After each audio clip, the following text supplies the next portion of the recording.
Hey everybody, welcome to the latest episode of All Too Real 2. My name is Michael E. Cullen II, and with me, as always, is... My name is Sesame Encarta. Don't forget it. Yeah, we watched a movie, you could call, that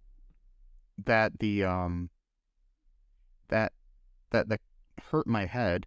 But it's a film that the producers said that Joshua and the Promised Land comes as a heartwarming tale for the whole family in the tradition of C.S. Lewis and J.R.R. Tolkien about the courage one learns from trusting God. As a result, finding the ability to overcome many of life's problems. Join young Joshua Carter, don't know where his last name came from, on an epic dream adventure from the parting of the Red Sea as the Hebrews escape from Egypt through 40 years in the wilderness, finally to the fall of the sinful city of Jericho. Yeah. Interesting. Is that what we watched? I mean, that's a very loose interpretation of what we watched. Sure. I would say what we saw was a fever dream mixed in with maybe a little bit of ketamine and PCP of a Christian fundamentalist, maybe a little bit of huffing some gasoline and paint as well. And then this is what, we saw. We saw anthropomorphic lions, walruses, tigers, both white and orange striped. Pandas. A weird creature that looked like it was both part bear and monkey at the same time. All bipedal, mind you. No, and also, the Moses looked like he was part panther, part monkey, part... Yeah. Whatever. And he was gray. Yeah. He was all gray. And all the bad animals, bad guys are either black or red. So that's, a coincidence, I'm sure. And, and anyway, yeah. Woof. I don't know what we saw. It was definitely visuals. We did see I mean, recently the Black Panther 2 movie came out. Yeah. And, true. This reminded me so much of it. Oh, yeah. The special effects were uncanny. Definitely BP2 definitely stole from BP2. British Petroleum too. Wait, no. Yeah, no. BP2 really took their inspiration from the animation of this film. By the way, this film took 4 years to make. Granted, the guy who wrote the script and did the animation was the same guy named Jim Lyon, by the way. And the main character is a lion, so that's interesting. Coincidence? But I don't know. I know he was doing double duty, but 4 years. He's also one of the voice actors too. So yeah, one of the voice actors. But I'm thinking, I sure hope by 4 years what they meant was he only spent maybe 15 minutes a day on each day to do it, because I looked up the estimated budget for the movie. Yeah, and it was $350,000. That's wild. Wow. Uh-huh. I was thinking maybe at most 30,000, but that's insane. I was thinking I empty out my pockets right now, and there's some lint and maybe a bubblegum wrapper in there and a couple of coins. You could, I don't know. Yeah, I don't know, man. But what we saw though, I think is unironically probably the greatest movie I've ever seen in my life. Unintentionally, but it's just perfect. Like it's one of those movies where I finally saw a movie that was so bad it was good to make fun of, and it wasn't just boring. Because like everything about this movie is like the person who made it like genuinely thought like I nailed this. Like this is my life's work. This is the best thing ever, and it's just so terrible. And but like the fact that it was made with so much sincerity, Yeah, I it mean, just like makes it that much better. My thing that I always say is they made a movie. It is a movie. Yep, it's better than It it didn't exist before he started his 4-year journey into making this movie. Yeah, I mean that's true, and you could buy it on DVD or watch it for free on YouTube. By the way, as of right now, the video that I saw from has 666,000 views. So 666, that should be interesting right there. Nice. But yeah, and oh god, so you want to talk about what happens in this first, okay, yeah, we could do that.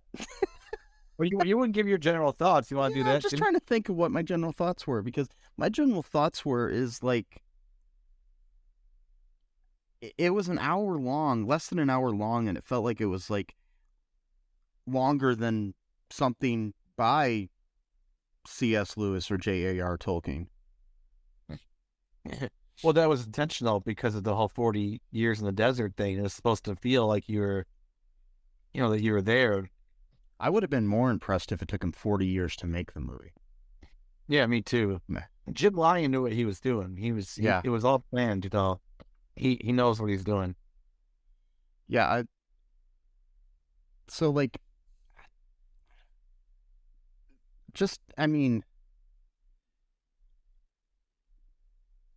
just to let you know that, I mean, I know it didn't cost a lot of money, but okay, so this came out in 2004.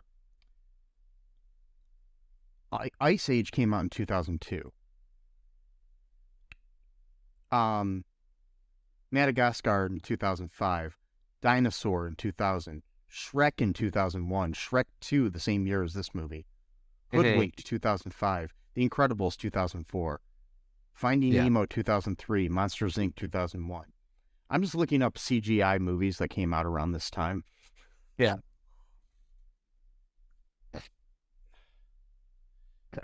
Yep. It's true. Yeah.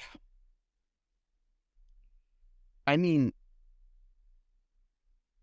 Barbie and the Nutcracker came out in 2001. And that's a classic. I want to see that, yeah. That we could like mix this in with that movie, that would be really cool. Yeah. And Barbie and the Nutcracker. So when that first came out, my niece was really young. She's now 25. And I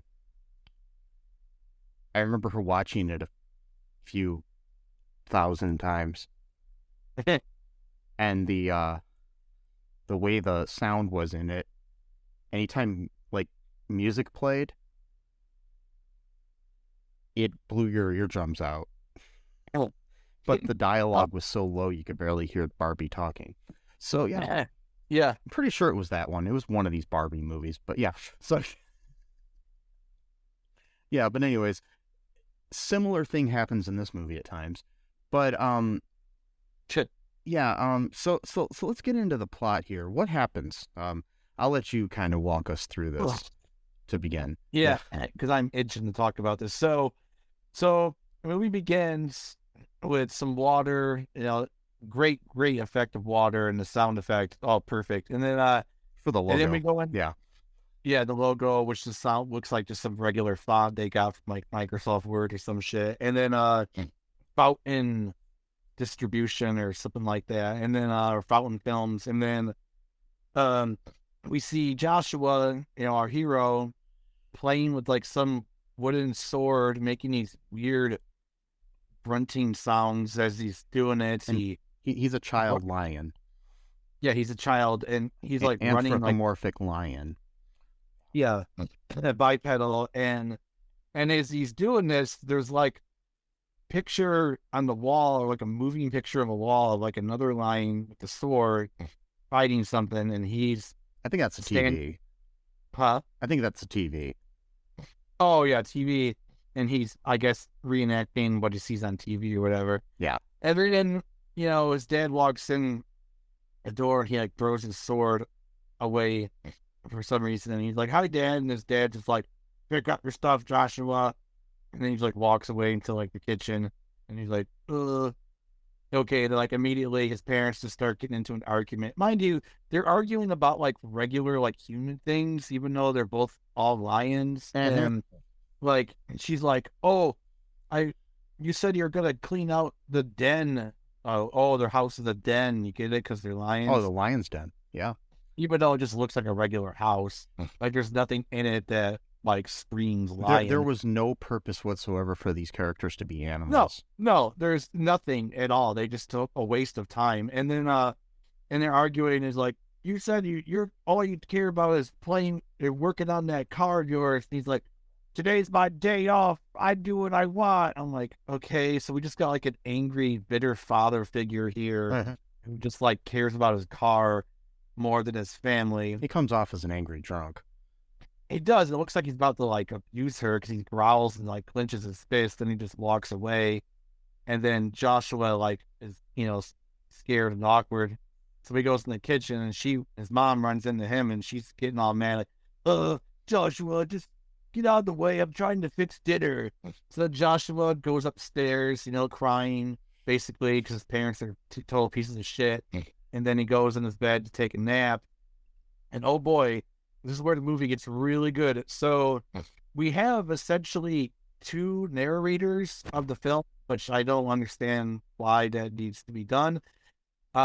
We got this weird purple pig-looking thing with the bow tie. Don't even know. Kind of starts out the movie. He's like it looks like Piglet's, I don't know, drunk uncle or something. I have no idea what they thought this was gonna be, or what I don't know. So he narrates the film, but then there's this other character who's sort of like a narrator himself, so it just becomes really confusing. So this weird like wolf like ghost staticky creature, I don't know it. To me, it looks like a wolf, kind of. I don't know. Yeah, and then, it's hard to tell. It looks like he's all staticky, like he's like, it's really hard to describe. You gotta see the image. It's hard to describe. Because I think he's supposed to be like a guardian angel. Yeah, and so he shows up, and he just starts like looking at all of Joshua's toys in his room, and then like I guess he was just interested in that for some reason. And then it was like he was casing the joint so he could steal the toys later. That's what it looked like, because he's just like peering around, like checking out this random shit. It's like, okay, I thought whatever. I thought you had a mission here. Why are you checking out toys? And then he tries to wake up Joshua. Joshua won't wake up. So then, and something's a really good movie when the character says what they're going to do before they do it, or they express the emotion they have as they're feeling it. It's a good movie. So he's like, "Oh, I think this might work." And then he does this weird thing where he throws like a ball of energy, I guess like spirit energy, at Joshua's face, which then wakes up. Child abuse. Okay. I guess. And then, so then he just like, basically like, he acts like he acts like he's done this before. Like he's gonna abduct a child. And he's like saying all the weird things that like an abductor would say too. He's like, "I want to take you on a little trip." And then he's like, "Oh, where are you going?" He's like, "Oh, I can't tell you that till we get there." Red flag number one. And red flag number two is if anybody introduces themselves as Christopher Andrew Eugene Bazzani and then says, "Just call me Chris." Yeah. Yeah. Don't trust him. He's a liar. Yeah. And that's the other thing too. He goes, "You trust me, don't you?" It's like, he just met you 30 seconds ago and you're a wolf ghost static creature. Why should it? Mind you, Joshua looks. I mean, it's hard to tell because they're anthropomorphic lions, but I'm ranking Joshua at maybe at the oldest, like 8 years old. Yeah, he's like maybe 10 at the most, in my opinion.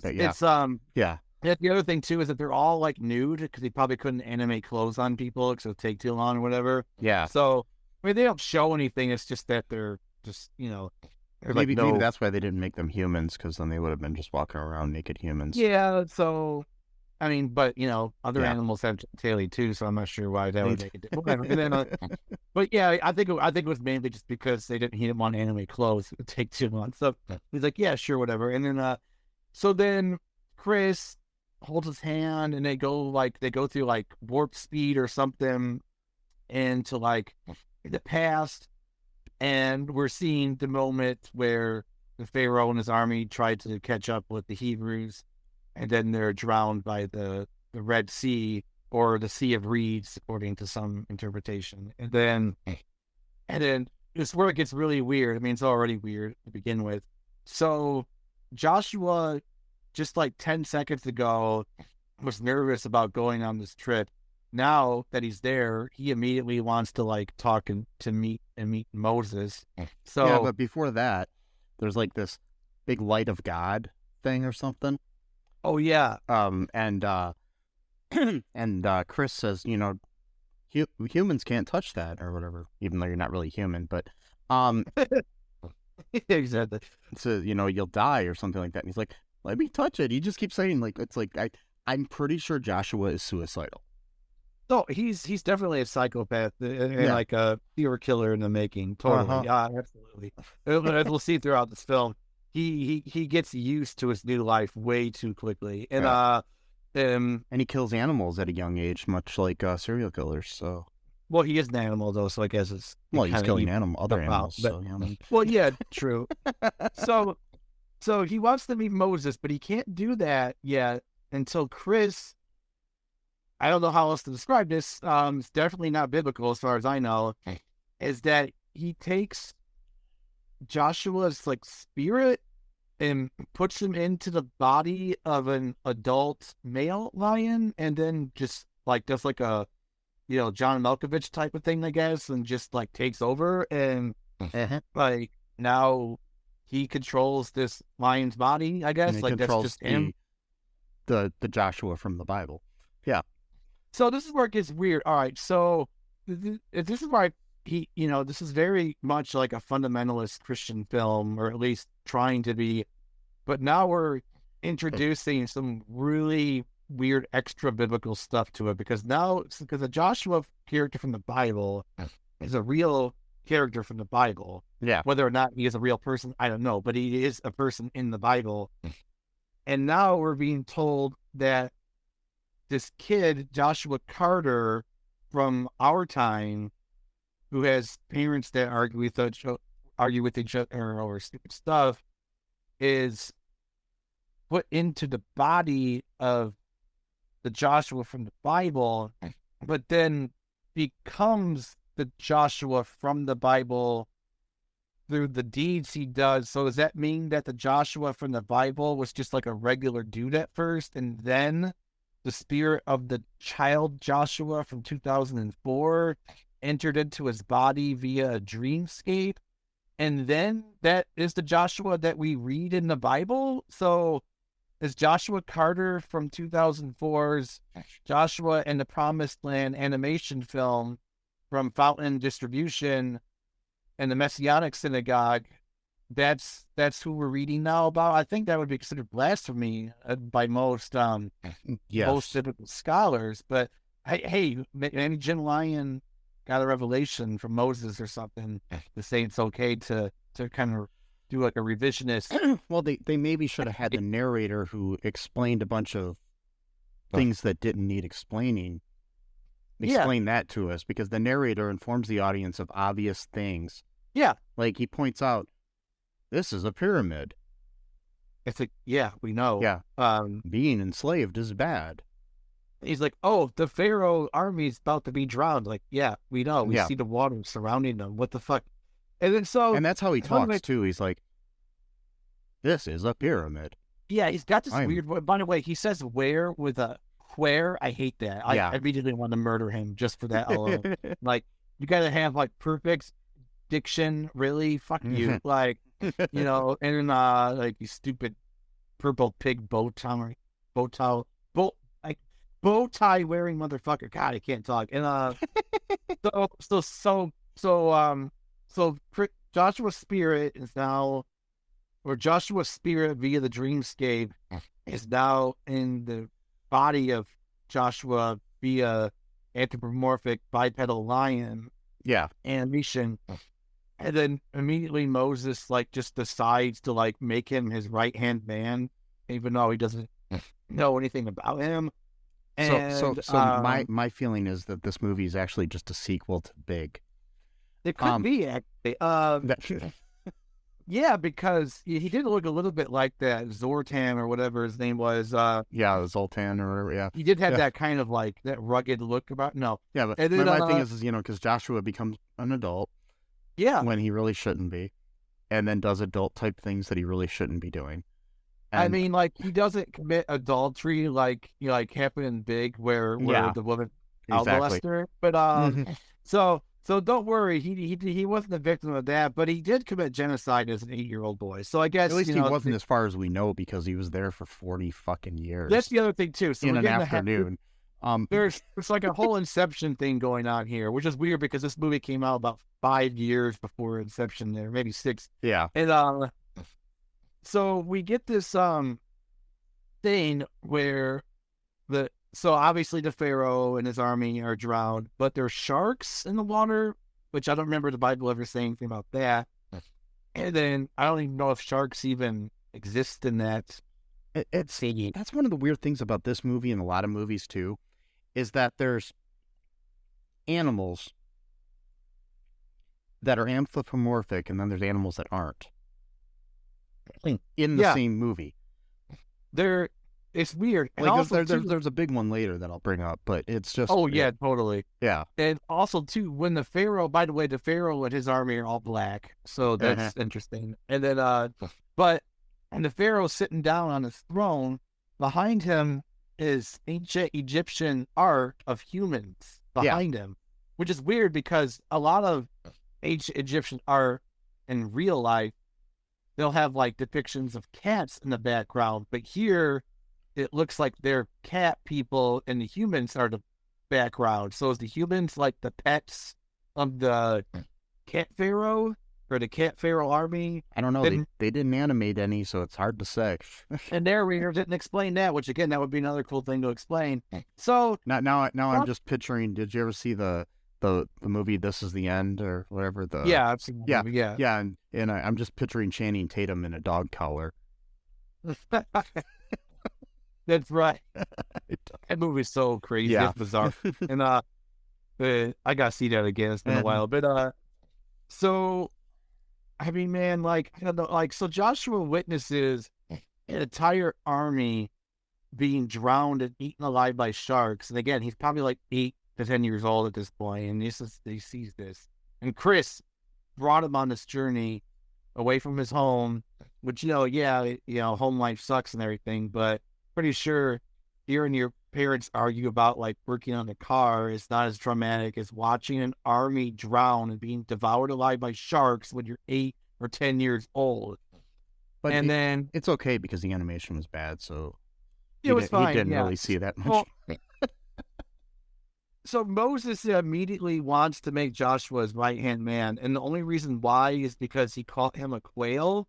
But the most awkward animation ever. Like he's like bending over in this weird way, as he's not even like crawling around. Like he's like hopping on his feet. Like it just seems like it. I don't want to be totally blasphemous, but this version of Moses seems like he wants to get with Joshua. Maybe, I don't know. Like it's just weird of how quickly he's like, oh, I want you to set up your tent and be by my side all times. And he's like, I can't do that. And he's like, okay, as you wish. And like, Chris is like, oh, like you totally blew it, man. And he's like, oh, it's because I don't have a tent. And he's like, and Moses like, oh, That's no problem. I can give you a 10. And I'm like, the dialogue is so perfect. I mean, this was the first time he was resistant to anything. Before, he was fine to have a stranger just take him, through his ceiling into some weird world. Yeah, it's only when Moses, who's an actual person at this point, not just a weird staticky creature, then all of a sudden now he's like, oh, I got a reservation. So immediately he takes Joshua up to the mountain to get stone tablets. This is after the original voice of God told him different laws, but he went up there to get the tablets anyway so that they would forget. And oh my God. So then Moses just like, all right, just wait here, just leaves Joshua by himself for like 40 days. So they're just sitting around waiting on Moses to come back. And then as they come back, this is the best part of the movie. As they come back down, this is where you get the famous scene of where they're worshiping the golden calf. And Moses just straight up screams, no! Like, you hear this terrible singing in the background, and like the coolest looking rave party ever. Like, the way these animals are dancing is like the funniest thing ever. Like, I wish I could show you a visual of it. It's just hilarious. And I recommend everybody watch this movie. It's movie. Yes. It's unironically, it's a perfect film. It's so good. I mean, and so Moses just like completely loses his mind. By the way, this is also in the Bible itself, where he takes the golden calf, he breaks it down, and then he grinds it into a dust. He then boils it into hot water and then forces the people who worship the calf to drink it. So they're drinking gold dust, which I'm pretty sure would kill them. I'm thinking this is a little almost as bad as Jim Jones and the Flavor Aid. I'm just saying. It is. It's pretty bad. I'm pretty sure that alone would have killed them. But in the Bible, it's actually much worse because, this being a kid's movie, I guess, ostensibly, even though there's like so much fighting in this movie. I don't know how. I'm not sure who this movie's for. So, yeah. This movie is for I think people on like a drug trip is what I think it's for. And then so in the Bible, though, it's much different. He does make them drink the weird, sand or gold dust or whatever.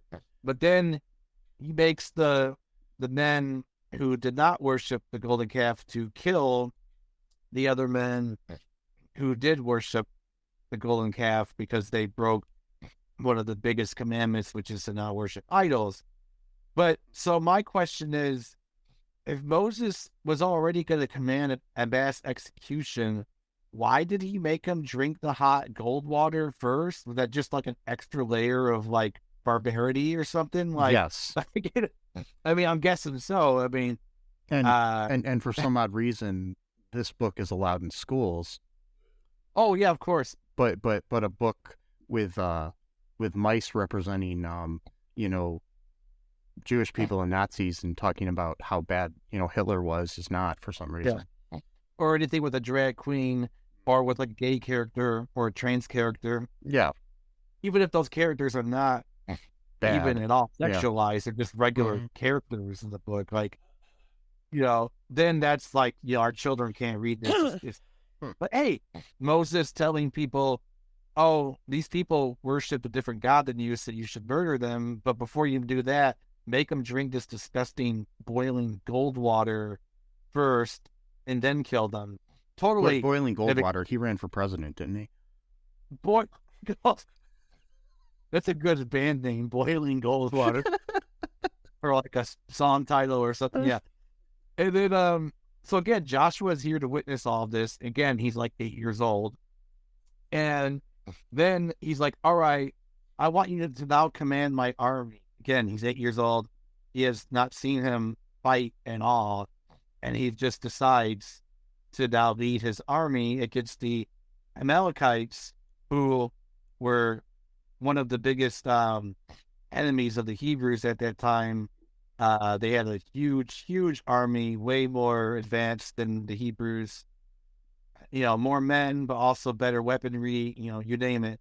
And then Joshua gives a speech. He's like, all right, let's beat these guys. I'm like, okay.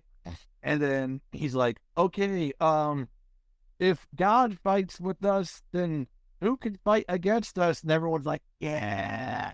Like it was like the most inspiring speech of all time. It was right up there with that scene in Braveheart. Oh, yeah. So, like, no, but William Wallace has nothing on little kid Joshua here, and it's fucking adult mind body that he's taken over of this poor soul. That's the other thing, too. So, like, if we want to get into theology here, if the soul is not necessarily like a part of a person's body, but still resides in it in a sort of weird way, does that mean that the other Joshua is like essentially like entrapped in his own body, and he knows that this kid Joshua is taking control of his body, but he can't do anything about it? I'm wondering if it's like a quantum leap type thing, where it could be too. Like where they're holding other Joshua in some kind of like holding place, like in the present, and maybe that's happening. I don't know. So then they completely like decimate the Amalekites, and there's like this cool tiger soldier, which is like he should have been like the real leader of the army, because this guy is like, he knows like karate, which I don't think they even taught karate at that part of the world at that time. But like, again, since we don't care about facts right now, he's like doing these spin kicks. He's like taking he could on just like accidentally know it too. You know what I mean? Yeah, that's true. He's taking on like 4 at a time, like kicking them. He's stabbing them. He's got them like, he's like cornered by 4, and he's like doing all these trip moves. He also like picks up Joshua at one point, and he like points towards like a carriage, and they're like, awesome. They jump on the horses of a moving carriage. The tiger dude cuts off the carriage, and then both of them just literally just ride their horses into the middle of the battle, and they're just like swiping away with their swords at these Amalekites. By the way, these are all black as well, which is interesting. And again, these are animals. Yeah. Riding animals. Yeah, see, the horses are regular. They're not bipedal. And, and they're green for some reason. I'm not sure why. And so green horses, and you got Joshua. I don't know what the general's name is, but this guy's a badass. Like, he should have been the real leader of the army. I don't know why Moses chose this little kid. Well, to be fair, he didn't know he was a little kid in the body of a grown lion. But still, obviously, a tiger shows more military prowess and strategy than Joshua does. And also, too, the fact that this tiger, not one time does this tiger ever vie for leadership. He knows he's better fighter than Joshua. He still knows his place. That's the person you want to lead your army. Yeah. You don't want someone who's too big for their britches. You want someone who is as good as that guy is, but also as humble as that guy is. But to be fair, nobody's wearing britches. Well, true, because of tigers. But then there's lions, tigers, and bears, I believe, in this army, actually. And oh my. Oh my. Exactly. Speaking of bears, you get these bear creatures who have like these huge hammers, and they're just like knocking back these Amalekites. Like, I mean, like just crazy. They're just like knocking them down. And again, then, like, this is a kids movie. They get a kid. There's no blood, but still, a kids movie. They completely decimate this army. I mean, like, everyone's dead basically. And then they're like, "Yeah, woo! Our God is better than their God. Our God, let us kill them." Yeah, because that's like, like good Super Bowl team type of mentality. Yeah. Of like, my God, let me kill your people. So that means your God is false, bro. Okay. And so here's where it gets really fucked up, though. So after the Amalekite slaughter, which, to be fair, they were attacked, they were defending themselves. Yeah. You're allowed to kill people in self-defense. Fine, it's fair. And but the next part is not so fair, because this is where we get to the infamous story of Jericho. Now, for those of you who have not read the Bible, especially the Old Testament, and I don't blame you if you have not, because it's very hard to get through, there is a story, especially the Old Testament, talking like the very early books, there is violence galore. There's blood all through the pages of this book, which again is allowed in schools, public schools. But children need to be away from bad material. And is that there's a group of people who live there, and God promised the Hebrews that that land belongs to them, and but only they can live there, so they can't share the land. So it's not a case of, oh, we'll go in there and we'll just make ourselves at home, and maybe they'll take us in, and we'll sort of just integrate into the community, and we'll all be one big happy family. No, only the Hebrews are allowed to live there. Okay, well, there's a word for that, and it's called genocide. That's not my word. Uh-huh. I'm not making that up. That the Bible itself is explaining what is happening, which is by definition genocide. Now you could say, oh, it's anti-Semitic to say that. You can't say, well, no, the Bible itself is saying what's going to happen. You don't like it, blame the Bible. Don't get mad at me for saying what's truthful. So, so Joshua and a few other, I think the Tiger Dune, were sent there to spy on the city to see, what's going on. I'm guessing to also see. Here's where it gets funny to me. They're in this town. All of the people living in that town are these red, black-horned, like bull-type creatures. Yet they have cows. Again, it's because some animals just don't get to be bipedal. But it's like it's the whole goofy Pluto thing of it all. Like, you're the same type of animal. I know. And yet one of you is like a pet or cattle, and the other one's not. Yep. It's weird to me. And on top of that, too, nobody's like freaking out that, it's like this whole town of red creatures, and this lion just walks in. Yeah. Who looks nothing like anybody else. It's like, oh, that must be, Joe's second cousin. He, wasn't out in the sun as long as us or something. Right. What are they thinking? Well, so that makes it worse, right? So going by that logic, so that's a really good point. Going by that logic, they see a foreigner in their land, and they're like, that's cool. We're tolerant. We're all okay with that. But they are like, we got to kill these people. So wait a bit. They let you in their land, no problem whatsoever. Just go mingle around, do as you please. No problem. Yeah, they're sacrificing the baby, supposedly. Which again, okay, so not to go like an anti-Bible right here, but there's a long, and I mean a long-standing propaganda tool of every group of people who've committed atrocities against someone else, saying, these people were so evil, they were sacrificing children. We had to do what we had to do. So, I mean, the Christians were saying that about the Jews in Europe, and the ancestors of these Jews were saying this about the people of Jericho. So this is a long-standing thing where you justify murder or genocide by saying, well, these people were just so bad, they were terrible. Well, it's like the manifest destiny sort of thing of the United States. It is. Where, it's like, you had to do this. We're the pure ones. God's on our side. And plus, interesting enough, so they're all, like you said, they're all red, right? Well, what did the Christian colonizers say about Native Americans? They used to call them the red men, the red man, right? Yeah. And they said what they say about them. They said, oh, they're savages. They do human sacrifices. They worship false gods. They worship idols. They live like animals, etc. And they justified that.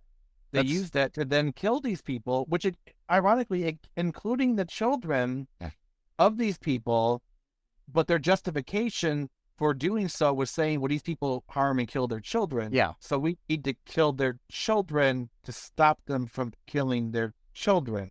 That's how it works. Literally, it's how it works. Which brings up the fact that in this movie, we saw all but the sacrifice of a baby. Yeah, we saw him lift up the baby. We heard him screaming. Yeah. Again, a children's movie. Mm-hmm. Yeah. I mean, say what you want about the Shrek films. Yeah. There were no baby murders in them. There were no baby sacrifices. No siree. No. Yeah. I don't remember a Madagascar movie or an Ice Age or an Incredibles movie where there were baby sacrifices. You remember that deleted scene in Ice Age where they froze an animal and they just broke into pieces and just killed it? It was brutal, man. They had to cut it. It was going to make it into like a rated R movie from that one scene alone. Yeah. And so, like, and the creepy thing about it is that Joshua's facial expression at this is just one of like nothing. Like there's no expression at all. Like he's not even terrified. He just walks away like nothing happened. And then Chris, he was looking at it and like the look you see on somebody who walks into a Starbucks and there just happens to be a guy playing guitar up front, and you're like, oh, that's interesting. That's what it was. It was just like this weird. He walks away. Again, he doesn't run away. He just walks out like, oh, that was interesting. And then he's by a campfire. Chris, the weird static ghost creature, whatever he is, he can see that something's wrong. So finally, Joshua is processing more trauma. Okay, so again, Joshua's about 8 years old at this point. And well, no, actually, technically, so there was the 40. So here's the other thing. So they were going to go to, no, never mind. I'm sorry, I'm wrong. So they did spy on them first. So he's about 8 years old at this point. So he's already witnessed the Pharaoh and his army being drowned and devoured alive by sharks. He also took place in a battle where they killed an entire army of Amalekites. And then now he's being told to spy on another group of people, and he has to commit genocide against them. And Chris, the static ghost wolf angel creature, tells them, well, you have to do it because they're bad. So, they killed babies, right? So sometimes, which is the other weird thing. So the 10 Commandments are supposed to be brand new, right? They just came out. What's that? I said, Yeah, new release, just came out of the press, vinyl, going out to the store. They're still on the New York Times bestseller list, Yeah, so nobody knows about these commandments except for the Hebrews who happen to be with them. Mind you, not all the Hebrews actually lived with Moses at that time. Some of them lived in other places who were descendants of Abraham, so not even they know of the existence of Moses, let alone of these new commandments. All they know about is that they were descendants of Abraham. They may have been passed down some kind of religious knowledge from Abraham going back, thousands of years. They don't know much, though. They don't know about these laws, but yet they are technically considered Hebrews. But so the only people who know about this are the people with Moses at that time. And Chris goes, well, they're testing the will of God and breaking his laws. But nobody knows about those laws except for the people who's about to commit genocide against them.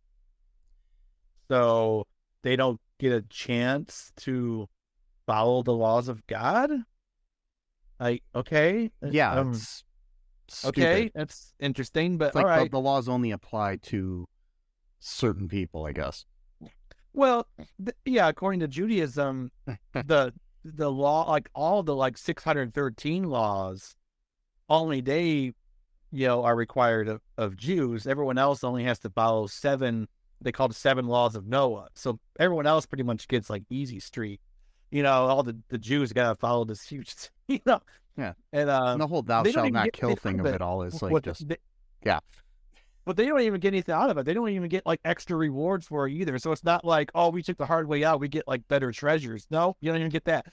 So it's literally no winning deal out of that. It's just you take the hard way out, that's it. There's no reason for it. But so Joshua's he's still uneasy. He's like, well, yeah, they might be evil, and they did sacrifice that baby, but I still don't really feel right about genocide. So other people were like, man, they're like, we're not doing that. So then that's when God forces them to wander the desert for 40 years. So mind you, Joshua is experiencing this dreamscape in real time.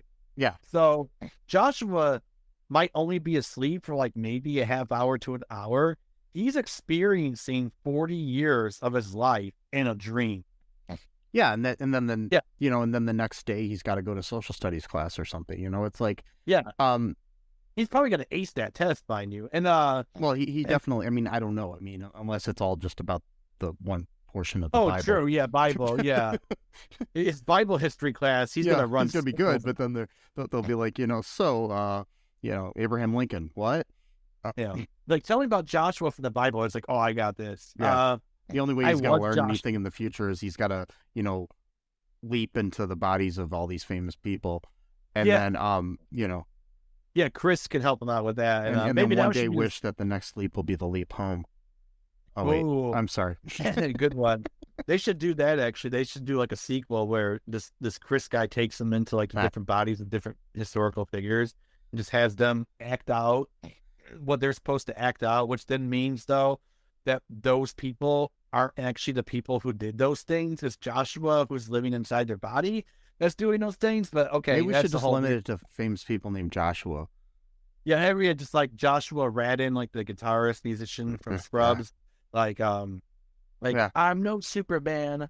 Yeah, I'm no Joshua man or no Josh. He's gonna jump into Josh Radnor and have to relive all of How I Met Your Mother. Yeah, know, or Josh Brolin or whatever. I don't know. He's gonna. Wait, Josh Brolin, was that Thanos? And, he's gonna be Thanos. Well, interesting because there are some Thanos moments in this movie, actually, ironically. So that would be a good crossover. But so Joshua's probably like mentally like around 48 years old now, and because he's wandering the desert.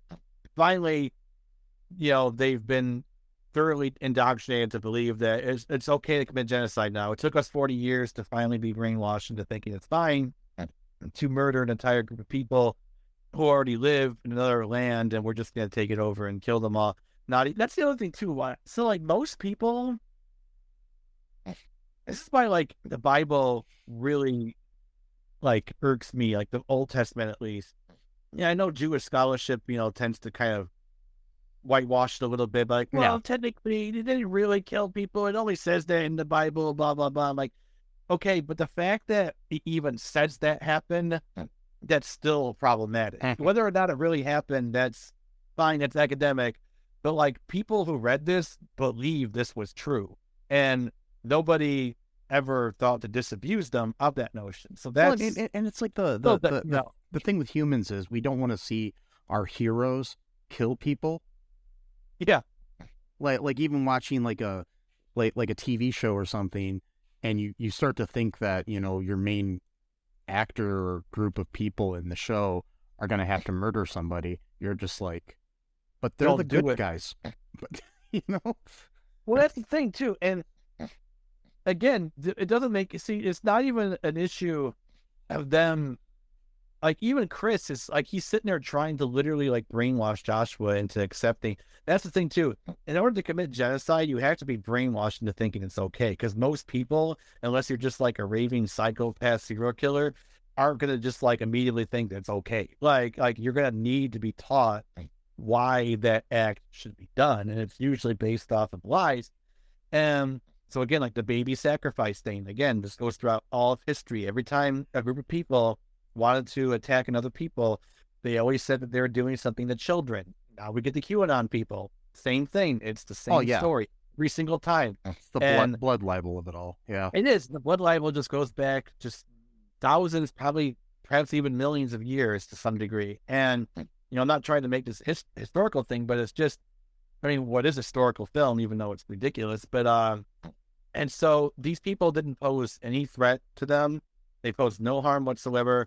There was no reason why they couldn't have just asked if they could live there with them.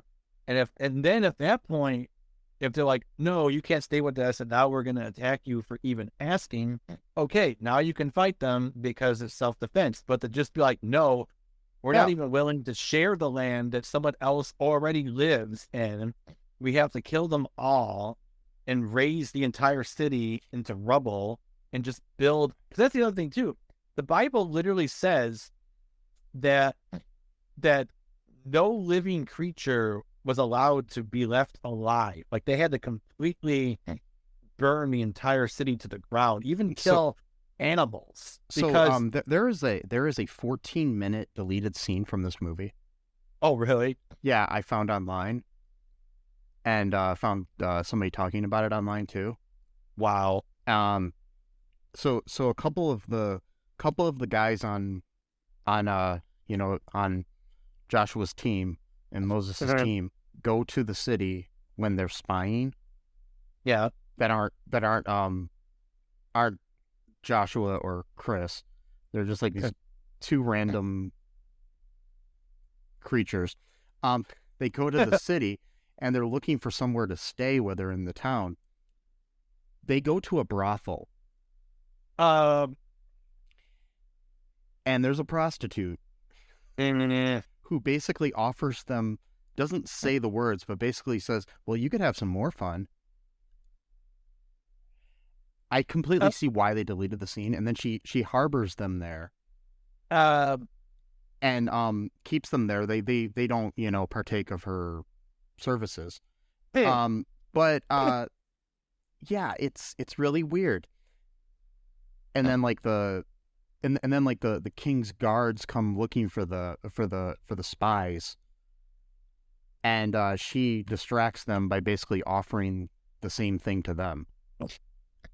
So she protected them. Yeah. And then her reward 40 years later is to be and here's the thing. In the original movie, she is spared. Oh, well, okay. Because she cuts a deal with them. So it's still in the in the final cut. There's one building that doesn't get destroyed when everything else is turned to rubble. I noticed that. Yeah, that is her residence. Okay, that's her house. I was wondering. Yeah, I did see like a red thing looking out the window. Yeah, I didn't know her. That makes no. I mean, now it makes no sense in the current iteration of the film. That's fucking up. Yeah. That's so fucked up, dude. Yeah, so she's spared because she did one nice thing. They're like, all right, we'll spare you. We'll kill everyone else, but including the children that we're here to save. Yeah. Oh, okay.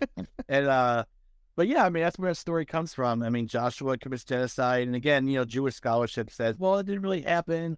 Later on in the Bible, it actually says that these people lived in the land with them, so there could have been no genocide. Otherwise, why would they live there? And again, that's not the point. The point is that someone wrote that as though it did happen and taught people that this thing happened and it was a good thing that it happened. Yeah. Like, by that logic, that's like someone saying, like, did you know that in 1957 somebody murdered a Jewish guy in Texas, and it was awesome, and it was a great thing that happened, and it turns out that event never happened? Does that make it better, that the fact that this is still being taught to people as though it's a good thing that you should emulate? Yeah, I mean, like, it's kind of like the tightrope with even though, I mean, I'm guilty of watching some of these types of shows or listening to these podcasts and stuff, but the whole true crime obsession of nowadays, where even though it is true, or people that will watch a movie,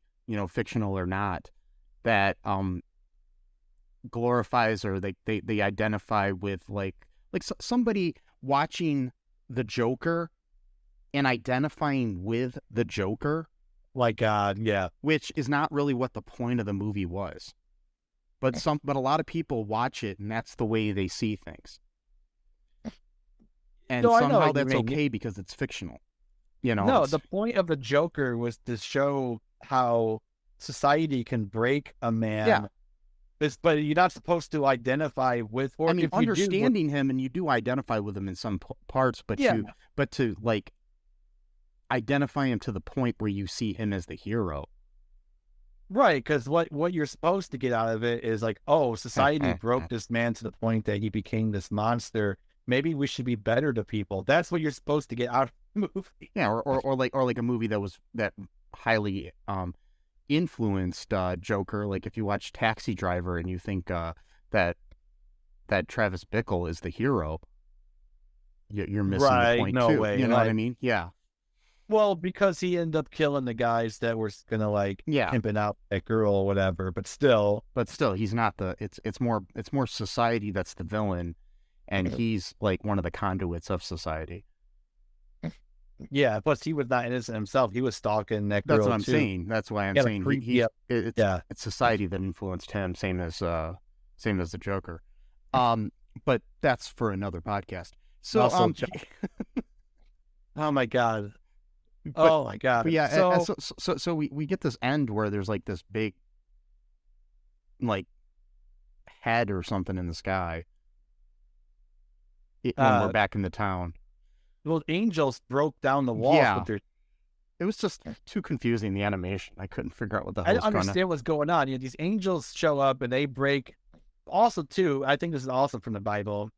So they were probably just absolutely fucking with the minds of the. I don't know. They're called the Jerichonians. I don't know what their name was. The Canaanites. I know the Canaanites are one. I don't know if it's the same. So I'm not. I don't want to screw up my history here, from this glorious movie. Do you remember that TV show, Jericho? That was a good show. Yeah, I remember the TV show, yeah. Oh, so the Jerichonians... Yeah, that's totally off topic, but yeah. Yeah, it's a different show. Different show, but much better than this one. Mm-hmm. But even though that one's not biblical. But yeah. And so they circle around the perimeter 6 days in a row. With I think this is also in the Bible with the ark. Another interesting thing about that.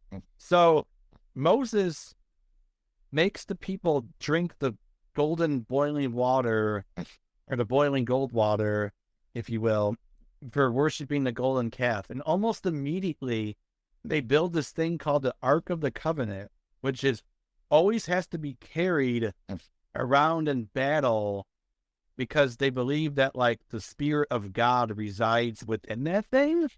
Wouldn't that be an idol? I'm just saying. So what the real problem was, I'm guessing, this is just my speculation. I'm not a historian, not a religious historian, although I have studied it, but I'm just saying I'm not a scholar. My speculation is that perhaps the golden calf was an idol to another god from another nation, and Moses didn't like that because that wasn't his god. So it wasn't so much that the idol was the problem; it was the wrong idol for the wrong god. And then it went on to inspire the mascot of movies. So it's okay. Yeah, mascot of movies like movies like the restaurant and the Kevin Smith restaurant universe. Movies, which is the reason why in Dogma they had to kill the golden calf, because it was like literally a calf, that they were worshiping. Yeah, and man Damon had to kill him, and then the Ark of the Covenant. Well, that was Indiana Jones found that, so we're all good. We're all good. So they're circling the perimeter for 6 days in a row, every day. And then on the last day, they do it 7 times on that same day. So the Jerichonians have to be freaking out, like, what are they doing here? This is bizarre. Also, that goes out to 13. And then in Jewish mysticism, 13 is actually a really sacred number. Yeah. So I don't know if that had something to do with that, or if that was like maybe antecedents towards that thing, because 13 basically means like almost like the absolute, like the absolute being of God, where it's like pretty much like nothingness, like, so it's like almost like going to like the end of the universe essentially, but like with God. So I don't know if that's had something to do with it, because 13 is an odd number, so I'm pretty sure that has something to do with it. So finally, they're about to fight, and of course the Jerichonians are laughing like, ha, ha, ha, ha, they can't beat us, blah blah blah, or whatever. And then these weird angels, huge angels with big hammers, show up, and they start just beating the shit out of these walls, just completely decimating the entire city. Like, all the buildings gone, except for that one video of the prostitute, that one building of the prostitute. She was spared because she offered to have sex with an 8-year-old child. But it wasn't with Joshua. Oh, okay. To be fair, she didn't know anyway. So but it wasn't with him. It was with the other 2 spies. It was with 2 spies, not Joshua or Chris. Well, I'm saying even if it was, it would be like a big situation where she didn't know. So there'd be like some gray area there. But good thing they didn't even open that can of worms at all, and just So it's a good thing they cut that out of the movie altogether. So So apparently, that did confuse me. When I just see this one building, I'm like, okay, so why that one? So then, I'm sorry if I've been talking way too long, dude. I didn't mean to. That's okay. I didn't mean to like ruin this, like rambling so much. But so, do you want to talk about the big reveal of like the demon head or whatever that happened? So he gets like zapped back to his regular bedroom in modern day after living, like 45 years somewhere else, and living like a whole lifetime somewhere, and yeah, Hey. there's like a random demon head just kind of floating around in his bedroom, like most kids have, and but most kids don't know to pick up their sword and cut it in half, and then the two halves will turn into stone that crumbles in your hands. And by the way, this demon head was from the dreamscape that so Joshua was in a dream, and he was living a dream for 40 years after they committed genocide against the Jerichonians, except for the one prostitute. This demon appeared out of like one of the bricks that was from one of the buildings, and then followed them out of the dream. But then not only that, Joshua comes back, and he's still like in a quasi dream within the dream, where he's in his bed talking to Chris. Yeah. And then he wakes up for real. So he's in a dream within a dream.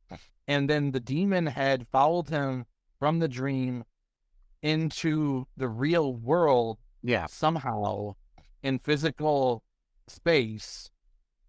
What? And then he killed it. I seriously think that Josh was mentally ill, to be honest. And I think he should probably be living in the ward for a while, for the trauma probably that maybe his parents drunk dad. Well, that's what I'm saying. Maybe all of this is really trauma from his parents that he then and I'm talking about his parents too. There's nothing wrong with this, but his parents are a same-sex couple. Are they? I didn't know that. I'm just saying this because his mom has a mane. Oh, okay. I didn't notice that. And female and female lions don't have manes, but they do a lot in animation. So I mean, they're bipedal too. So yeah, I mean, I'm just joking. They're not really a same-sex couple. No, they wouldn't allow that for this movie. I mean, genocide's fine and stuff like that, but that's the other thing too. So like when Chris was trying to pump up Joshua to commit genocide, when Joshua didn't feel like it, and he was like, they murder people, they commit adultery, and then Joshua was like, what's that? And he's like, don't worry about that right now. It's like, oh, he can't explain what adultery is because it's sex, but genocide, it's fine. Yeah. Baby sacrifice, it's fine. That's Christian fundamentalism right there. Any fundamentalism right there. Sex is worse than killing. It's always the same. That's the thing. That's because they're death cults. Life, creation of life, procreation, literally in the word procreation, is worse than destruction, than killing, because death cults. Killing is good. Destruction is good. We need to burn down evil. We need to procreation, creating bad. God's the creator.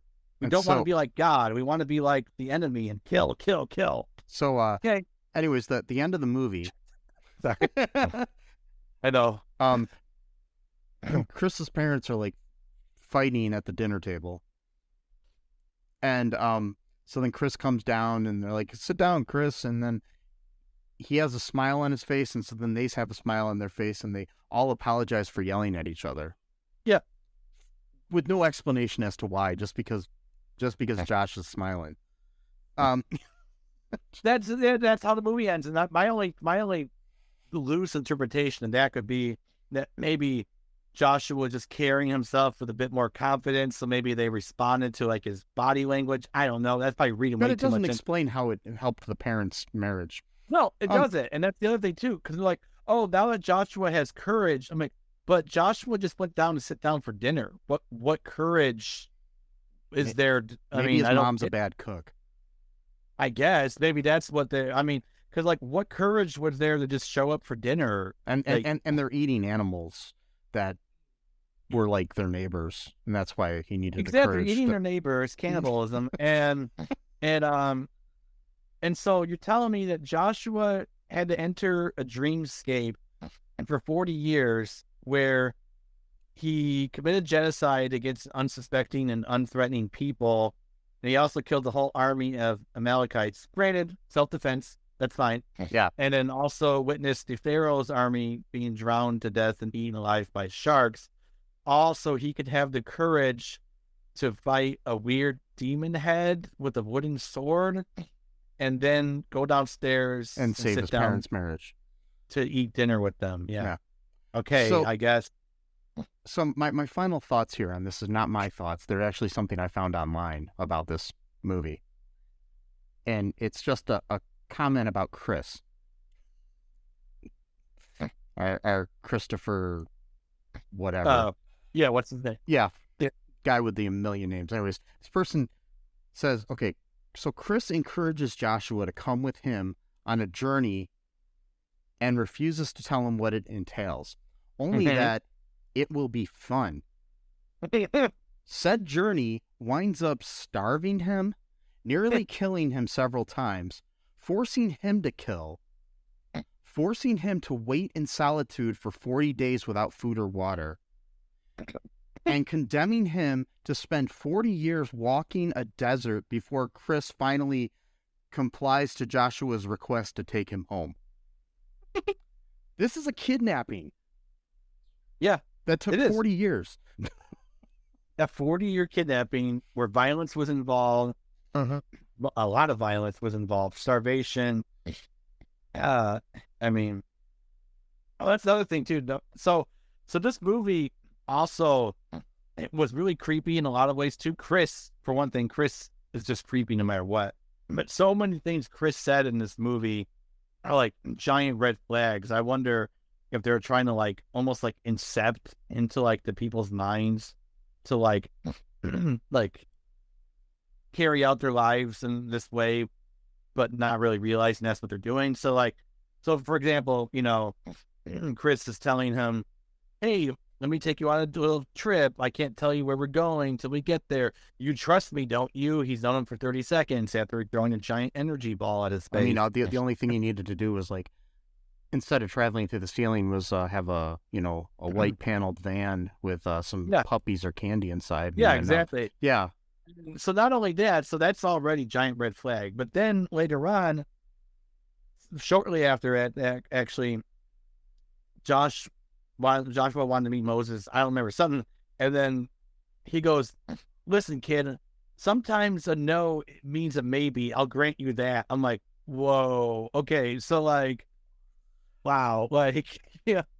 Yep. Now, the most charitable interpretation I could give to that, that's if I'm really giving the benefit of the doubt of Mr. Jim Lyon here, is that maybe talking to his parents, like asking them to buy him a toy or something. Yeah, like his parents are like, he asks if he can watch, the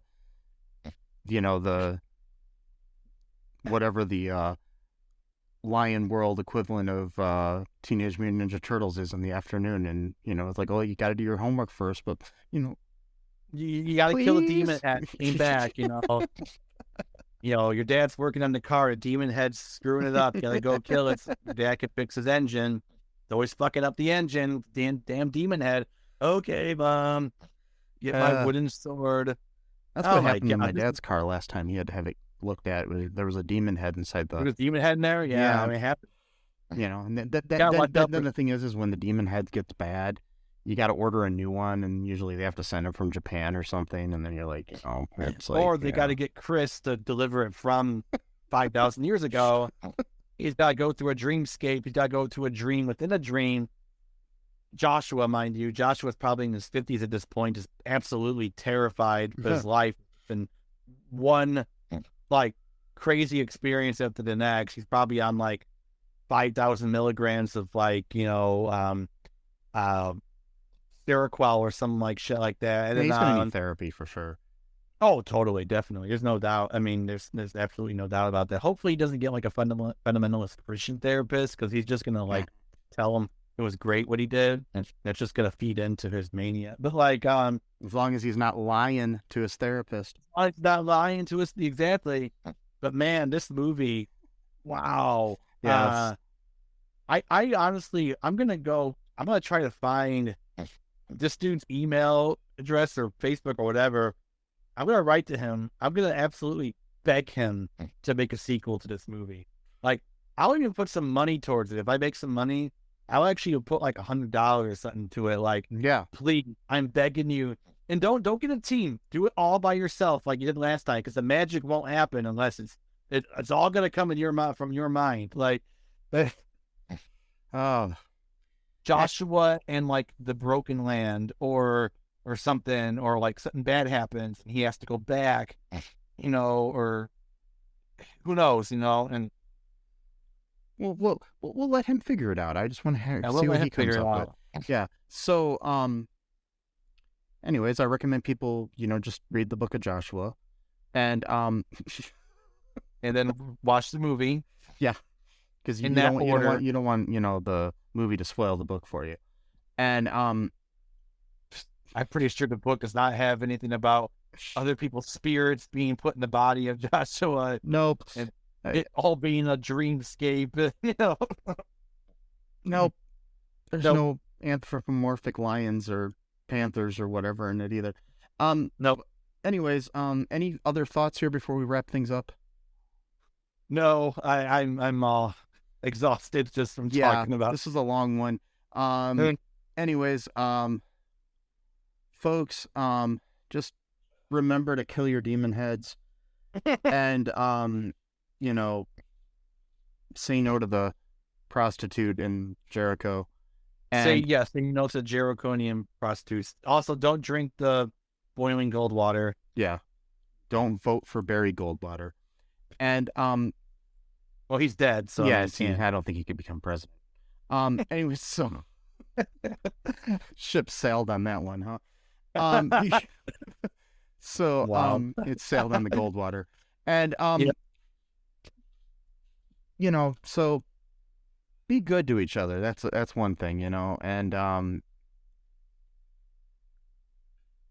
go to all2real2.com. You can find everything there. Subscribe, share the show, and tell your friends. And remember that we love you. And until next time, bye-bye. Thanks for listening to All Too Real 2 podcast, a Cullen Park production. Produced and edited by Michael E. Cullen II. Music by Matthew Hawes. Subscribe and share the show. Visit us at cullenpark.com.